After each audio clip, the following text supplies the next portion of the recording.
आरडीसेमा class 12 exercise 27.1 question number 8। अब 6 और 7 मैं स्किप कर रही हूँ क्योंकि अब जो भी क्वेश्चन 1 to 5 करवाया हूँ उसी से रिलेटेड रिपीटेड क्वेश्चन है, डाटा चेंज है, आप लोग खुद कर लीजिएगा। क्वेश्चन नंबर 8 में देखिए क्या कह रहा है कि वेक्टर इक्वेशन ऑफ लाइन, एक लाइन का वेक्टर इक्वेशन फाइंड आउट करना है जो कि इस पॉइंट से पास कर रहा है एक कार्टेशियन और पैरेलल टू दिस इक्वेशन। तो ये जो कार्टेशियन फॉर्म में दिया हुआ है ना, कार्टेशियन फॉर्म में जब भी आप किसी भी वेक्टर फॉर्म के इक्वेशन को चेंज करिएगा तो वेक्टर फॉर्म का फॉर्मूला ही होता है R vector equal to A plus lambda B vector. ये होगा जब एक पॉइंट से पास हो रहा और ये होगा A plus lambda B vector minus A vector. ये है जब दो पॉइंट से गिवन है। तो इसी को चेंज करते हैं तो मुझे कार्टेशियन फॉर्म में मिलता है। तो आप खुद सोचिए कि वेक्टर फॉर्म निकालने के लिए ये इसमें क्या चाहिए, एक पॉइंट चाहिए और एक पैरेलल लाइन चाहिए। ये इसमें दो पॉइंट चाहिए। तो कहने का मतलब कि ये ऑलरेडी कॉम्बिनेशन है इस फॉर्म का, जो कार्टेशियन फॉर्म दिया हुआ है ना, ये ऑलरेडी इस फॉर्म का दिया हुआ है कि एक लाइन है जो पास हो रहा है और उसमें एक वेक्टर भी है जो पैरेलल है और एक गिवन पॉइंट है, सपोज मान लिया ए। समझ में आ रही है बात? तो ये कॉम्बिनेशन इसके हेल्प से है, ठीक है। इसमें भी ये पॉइंट गिवन है तो इसके हेल्प से मुझे ये बी वेक्टर फाइंड आउट करना है, क्लियर। और ये बी वेक्टर ये गिवन पॉइंट से फिर अगेन हम क्या करेंगे, फिर से 3D में लेके आएंगे एक्स वाई एंड जेड। अब ये गिवन पॉइंट मुझे लेना होगा 2 -1 1 और ये बी वेक्टर यहाँ वाला फाइंड आउट कर लेना है। तो इसके हेल्प से अब इसका वेक्टर इक्वेशन क्या होगा, तो फिर इस कार्टेशियन के हेल्प से अगर मान लीजिए कि कोई भी इक्वेशन कार्टेशियन फॉर्म में है, Cartesian form of equation of line passing through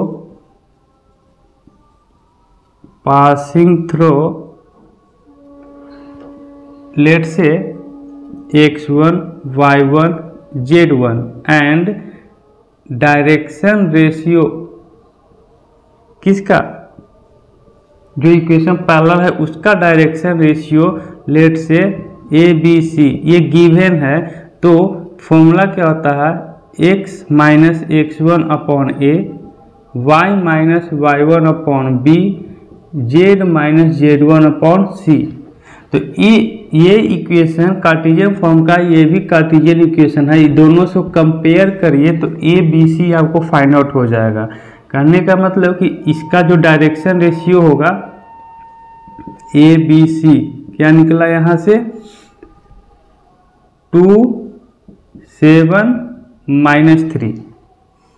x1 y1 z1 निकालने के लिए आपको उस फॉर्म में चेंज करना होगा x माइनस x1 में।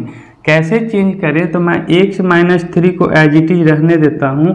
y + 1 को कैसे लिख सकते हैं, y -1 अपॉन 7 और z -2 अपॉन 3। तो यहाँ से आपका x1 y1 z1 आपको निकल के आ जाएंगे -3 -1 -2। यही क्या निकल के आया, पॉइंट निकल के आ गया x1 y1 z1 -3 -1 एंड -2। और डायरेक्शन रेशियो क्या निकला उस वेक्टर का जो कि पैरेलल है। तो उसमें हम क्या है, इसमें i कंपोनेंट, j कंपोनेंट और k कंपोनेंट से मल्टीप्लाई किया तो ये आपको वेक्टर इक्वेशन मिल जाएंगे 2i component plus 7j component minus 3k component. Clear. चलिए, तो इतना के हेल्प से हम इसका वेक्टर इक्वेशन तो निकाल ही सकते हैं ना। क्या करूं, तो इतना करने के बाद क्या है formula, R vector equal to A plus lambda B vector, ठीक है ना। तो ए वेक्टर क्या है, ये वेक्टर, ये ए वेक्टर है तो इसका कंपोनेंट तो -3 i - j -2k cap plus lambda B vector तो बी वेक्टर है क्या, यही तो है 2y vector plus 7j vector minus 3k vector. इसी को चेंज करेंगे वेक्टर फॉर्म को कार्टेशियन फॉर्म में, तो ये आपको मिलेगा। तो इसके हेल्प से हम ये बी वेक्टर फाइंड आउट करना था, जो कि हम ऑलरेडी निकाल चुके हैं। अब ये बी वेक्टर यहाँ पे आ जाएगा 2y plus 7j minus 3k cap. इसको ज्वाइन कर दे ए, तो अगेन क्या निकालना था, वेक्टर इक्वेशन। तो फॉर्मूला होता क्या है, ए प्लस लेमडा बी वेक्टर। तो अब ए वेक्टर तो यहाँ पे चेंज हो जाएगा, क्या हो जाएगा 2y minus J plus K cap plus lambda B vector के लिए 2y plus 7j minus 3k cap. ये आपका आंसर आ गया। ठीक है, एक और मेथड देखते हैं जो कि हम लोग पढ़ चुके हैं कैसे सॉल्व करने के लिए। इसके पहले जब वेक्टर इक्वेशन रहता था तो कार्टेशियन फॉर्म में कैसे निकालते थे, लैम्डा के पैरामीटर में लैम्डा सब इक्वल रहते थे तो इक्वेट कर देते थे। तो हम उसी बैक साइड से फाइंड आउट करने की कोशिश करते हैं। तो जो मेथड आपको अच्छा लगे सॉल्व कर लीजिए। ये तो डायरेक्ट हो गया कि अगर ये दिया हुआ है तो ये ए बी सी वही डायरेक्शन रेशियो कहला जाएंगे, और यहाँ पे x1 y1 z1 वो पॉइंट हो जाएगा। बस ये वाला स्टेटमेंट लिख दीजिएगा। तो एक और कॉन्सेप्ट देख लेते हैं, तो इसे नोट कर लीजिए। चलिए, जो भी था हम इसको लैम्डा पैरामीटर मान लिया। यहाँ से मैं x y z का वैल्यू फाइंड आउट करता हूँ। तो x का वैल्यू हो जाएंगे 2 lambda plus 3, y 7 lambda minus 1 और z माइनस 3 लैम्डा प्लस 2। ठीक है, सभी को क्या मानते थे स्टार्टिंग में वेक्टर फॉर्म में चेंज करने के लिए, सबको लैम्डा के इक्वेट मानते थे। तो वही लैम्डा मान लिया और x y z का वैल्यू फाइंड आउट कर लिया लैम्डा के फॉर्म में। नाउ r वेक्टर का फॉर्मूला होता क्या है, a vector plus lambda b vector. ठीक है, आर वेक्टर को हम लोग क्या लेते थे, एक्स आई कंपोनेंट, वाई जे कंपोनेंट, जेड के कंपोनेंट। अब ए प्लस लेमडा बी वेक्टर क्या आएगा ना, देखिए एक्स कंपोनेंट में हम आई कंपोनेंट से मल्टीप्लाई कर दूं, इसमें जे कंपोनेंट से और इसमें के कंपोनेंट से, टू के कंपोनेंट। इसके हेल्प से मुझे एक्स वाई जेड कैसे आएगा, देखिए आई कंपोनेंट वाला को एक साथ ले लेते हैं।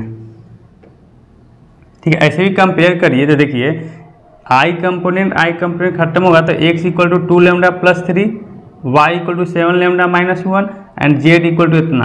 कंपेयर करने पे यही होता है ना। तो इसके पहले वाला का कैसे हम लोग निकालते थे इस फॉर्म में, तो आई कंपोनेंट वाला को एक साथ ले लेंगे।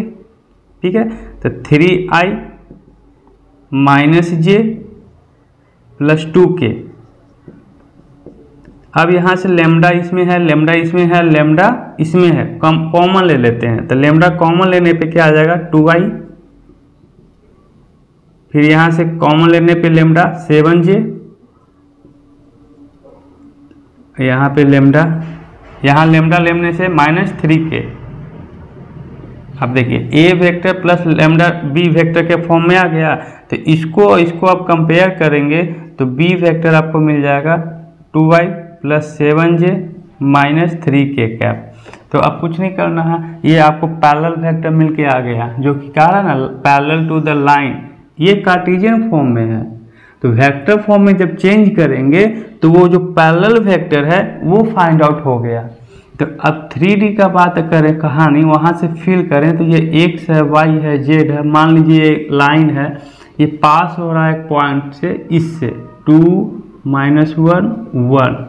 अब इस कार्टेशियन फॉर्म के हेल्प से मैं वो parallel vector b vector find out कर लिया। b वेक्टर इक्वल टू क्या दिए हुए हैं 2y plus 7j minus 3k cap. तो अब इस सिर्फ वेक्टर इक्वेशन फाइंड आउट करना था, इसके हेल्प से अब वेक्टर फॉर्म निकल के आ जाएंगे। A vector plus lambda B vector. A vector यानी कि आप पोजीशन वेक्टर फाइंड आउट करना है, ये तो निकाल दीजिए ना 2y माइनस जे प्लस के। लैम्डा और बी वेक्टर ये पूरा 2y plus 7j minus 3k cap. तो इस तरह से भी आप बना सकते हैं। अब फिर से अगेन आपको इसको क्या करना होगा, कार्टेशियन फॉर्म में चेंज करने के लिए बोलेगा। तो क्वेश्चन नंबर 10 में है, वो उसमें देख लेंगे। तो ये क्वेश्चन नंबर 8 था। क्वेश्चन नंबर 6 और 7 का अगर बात करें ना, तो देखिए क्वेश्चन नंबर 6 जो है same as question number 2, second जैसा बना है एकदम सेम, उसी तरह से क्वेश्चन 6 है। 7 है जो सेम एज क्वेश्चन नंबर 3। तो ये दोनों क्वेश्चन इसलिए नहीं करवाया क्योंकि है रिपीटेड एक ही तरह का, बस डाटा चेंज था, तो आप खुद से सॉल्व कर लीजिएगा। क्वेश्चन नंबर 8 हो गया। तो देखते हैं, मिलेंगे नेक्स्ट वीडियो में, ठीक है। छोटा छोटा पार्ट इसको 2 मेथड से बता दिया, तो ये वीडियो का लेंथ ही ऐसे ऑलरेडी लंबा चला गया, ठीक है। और डाटा का लिमिटेशन है मेरे पास, इसलिए मैं लॉन्ग वीडियो 30 मिनट 45 मिनट या 1 आवर का नहीं बना पाता हूँ, इसलिए मजबूरी है। उसके लिए जल्द उसका कुछ सॉल्यूशन प्रोवाइड करूँगा, जिससे 30 मिनट्स का एटलीस्ट वीडियो प्रोवाइड करवाऊँ। तो मिलेंगे नेक्स्ट वीडियो में, थैंक यू।